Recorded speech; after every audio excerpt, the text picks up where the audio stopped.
Hello friends, Radhe Radhe. कैसे हैं आप सब? आई होप आप सभी अच्छे होंगे। डिवाइन किचन माय वर्ल्ड में आपका स्वागत है। तो फ्रेंड्स, आज मैं आपसे शेयर करने जा रही हूँ दही पूरी की रेसिपी, जो कि बहुत ही टेस्टी लगती है, देखने में भी बहुत ही टेम्पटिंग लगती है, बच्चे बड़े सबको बहुत ही पसंद आती है। तो हम इसे बहुत ही आसान तरीके से बनाएंगे और खाने में बहुत टेस्टी होती है। तो चलिए फ्रेंड्स, वीडियो में एंड तक बने रहिएगा। चैनल पर नए हैं तो प्लीज़ चैनल को सब्सक्राइब कीजिएगा। तो फ्रेंड्स, वीडियो स्टार्ट करते हैं। दही पूरी बनाने के लिए सबसे पहले हमें पूरी या फिर जो गोलगप्पे हैं वो बनाने पड़ेंगे। तो इसके लिए यहाँ मैंने लिया है 1 कटोरी मैदा और उसमें मैंने आधा कटोरी डाली है सूजी, टेस्ट के अकॉर्डिंग डाला है नमक। और इसको सॉफ्ट बनाने के लिए यहाँ मैं इसमें डालूँगी 1 बड़ा चम्मच भर के मैंने इसमें डाला है रिफाइंड ऑयल मोयन के लिए। इन सबको हम अच्छी तरह से मिक्स कर लेंगे। आप चाहें तो खाली मैदे से भी बना सकते हैं या फिर खाली सूजी से भी बना सकते हैं, या फिर दोनों चीज़ों को मिक्स करा करके भी बना सकते हैं। इससे बहुत टेस्टी बनती है। या फिर आप आटे से भी बना सकते हैं। अब यहाँ मैंने 1 कटोरी मैदा, आधा कटोरी सूजी ली थी। इन सबको अच्छी तरह से मिक्स करने के बाद में गुनगुना पानी डालते हुए मैं एक इसका डो तैयार करूँगी। डो हमें ना ज़्यादा सॉफ्ट लगाना है, ना ही ज़्यादा टाइट लगाना है, और बीच वाला लगाना है, क्योंकि यहाँ मैंने सूजी ऐड की है। अगर आप खाली मैदे या फिर आटे से बनाते हैं तो आप टाइट आटा लगाएं, और अगर उसमें सूजी ऐड की है तो थोड़ा सा आटा सॉफ्ट रहने दें। इससे क्या होगा कि जो सूजी है वो रखने के बाद में थोड़ा सा फूलती है, तो इसलिए थोड़ा सॉफ्ट लगाना है। अब यहाँ मैंने जो आटा है उसे तैयार कर लिया है। अब हम इसे ढककर रेस्ट पर छोड़ देंगे 5 से 10 मिनट के लिए। जब इसे 5 से 10 मिनट हो जाएंगे तो हम इसे वापस से अच्छी तरह से नीट करेंगे। आटा जो हमने लगाया था पहले थोड़ा वो सॉफ्ट था, लेकिन अब थोड़ा टाइट हो गया है, क्योंकि जो सूजी है वो फूल गई है। अब इसे हम अच्छी तरह से वापस से नीट कर लेंगे, यानी कि हाथों की मदद से मसल लेंगे, जिससे कि आटा जो है हमारा अच्छी तरह से इकसार हो जाए। और अब इसे बनाने के 2 तरीके होते हैं। आप चाहें तो छोटी-छोटी सी लोइयाँ तोड़कर और उनकी जो पानी पूरी या फिर जो गोलगप्पे हैं उन्हें बेल सकते हैं। लेकिन यहाँ मैं इसे जो आटा था इसे 2 पार्ट्स में डिवाइड कर लूँगी और इसकी मैं एक बड़ी-सी रोटी बेलूँगी, और रोटी बेलने के बाद में मैं किसी कटर की मदद से इसे कट कर लूँगी, जिससे कि जो हमारी वो जो गोलगप्पे हैं वो एकदम बराबर की शेप के निकलें और बनाना भी आसान हो जाता है, मतलब थोड़ा ईज़ी रहता है बनाना। अगर हम इसकी छोटी-छोटी सी बॉल्स तोड़ लेते हैं, लोइयाँ तोड़ के, और अलग-अलग उन्हें गोल बनाएँगे और फिर बेलेंगे तो उसमें टाइम ज़्यादा लगता है। तो यहाँ मैंने जो एक रोटी थी वो बड़ी-सी बेल ली है, इकसार कर लेनी है, कहीं से ज़्यादा मोटी, कहीं से ज़्यादा पतली नहीं रहनी चाहिए। इसे किनारों से इस तरह से इकसार कर लें, और नॉर्मल जो हम रोटी बनाते हैं ना उससे थोड़ा-सा इसे मोटा रखना है। और यहाँ मैंने कटर ले लिया है, आप कोई छोटी साइज़ की कटोरी और या फिर जो ढक्कन होता है बॉटल वगैरह का, उससे भी इसे कट कर सकते हैं। रोटी मैंने इसको थोड़ा-सा मोटा बेला है, क्योंकि मैं इन्हें थोड़ा बेलन की मदद से वापस से बड़ा करूँगी। और अगर आप जैसे उसी शेप का रखना चाहते हैं, मतलब तो फिर आप रोटी थोड़ा-सा पतला बेलें, और इस तरह से कटर की मदद से मैं कट कर लूँगी। और देखिए बहुत ईज़िली ये कट हो जाती हैं और आराम से निकल जाती हैं। और चाहें तो आप इसमें, जैसे मैंने मैदा डाला है तो खाली आप आटे की भी बना सकते हैं, उससे थोड़ा-सा इसका हेल्दी वर्ज़न हो जाता है अगर आप आटे से बनाते हैं। लेकिन टेस्ट जो है वो उतना ही अच्छा आता है जितना हम मैदे या फिर सूजी की बनाते हैं। और कटर की मदद से इस तरह से मैंने जो सारी गोलगप्पे थे उन्हें कट कर लिया है। कट करने के बाद में जो हमारा एक्स्ट्रा जो मैदा था, यानी कि जो आटा था, उसे हम निकाल लेंगे और जो हमारे गोलगप्पे थे उन्हें अलग कर लेंगे। और हमने इसमें मोयन डाला था तो इसलिए ये चिपकता नहीं है। अगर आपका आटा थोड़ा-सा लगे आपको कि चकले के ऊपर चिपक रहा है या बेलते वक़्त बेलन में चिपक रहा है, तो आप थोड़ा-सा इसमें सूखा आटा या फिर थोड़ा-सा ऑयल भी लगा सकते हैं बेलन के ऊपर, इससे आटा बिल्कुल भी नहीं चिपकेगा। और जो हमने एक्स्ट्रा आटा जो निकाला था, उसे हम वापस से जो हमारा बचा हुआ आटा है उसमें मिला देंगे, और उससे आप वापस से बेल के पानी पूरी बना लीजिए। अब यहाँ ये जो इनका साइज़ है थोड़ा छोटा है और ये थोड़े से मोटे हैं, तो मैंने एक साइड रख लूँगी और इन्हें अब मैं वापस से बेलन की मदद से इस तरह से बेल लूँगी, सारे एकसार कर लूँगी, जो थोड़ा-सा हमारी जो पानी पूरी है पतली हो जाएगी।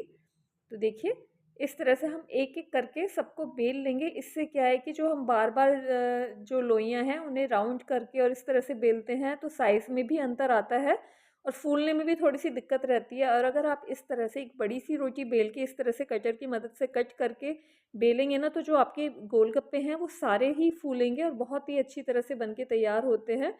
और ये देखिए, जो गोलगप्पे थे उन्हें मैंने बेल लिया था, ऑयल यहाँ मैंने गरम कर लिया है, और ऑयल के अंदर हम एक-एक करके हमारी जितनी भी पानी पूरी या फिर जो गोलगप्पे थे उन्हें हम डाल देंगे। जो हमने रोटियाँ पूरियाँ बेल के रखी थी और ये देखिए बिना किसी एफ़र्ट के बहुत ही आराम से फूल जाएँगी। देखिए इसे डालने ऑयल में डालते ही ये फूलने लग गई है। ध्यान रखना है कि ऑयल जो है वो ज़्यादा गर्म नहीं होना चाहिए, नहीं तो जो हमारे गोलगप्पे थे वो एकदम से जल जाएँगे। अब झर की मदद से हम इस तरह से इन्हें थोड़ा-सा हिलाएँगे जिससे कि ऑयल जो है इनके ऊपर चला जाए और ये एक साथ अच्छी तरह से फूल जाएँ। और ये बहुत आसानी से फूल जाएँगे और अगर ना भी फूलते हैं तो भी कोई दिक्कत नहीं है, जो ना फूले उनकी आप पपड़ी बना सकते हैं। जिस तरह से हम दही पूरी बनाते हैं उस तरह से आप दही पपड़ी भी बना सकते हैं। और ये देखिए जो गोलगप्पे हैं हमारे वो फूल गए हैं और हम इन्हें इस तरह से पलटते रहेंगे जिससे कि दोनों साइडों से ये अच्छी तरह से सिक जाएँगे।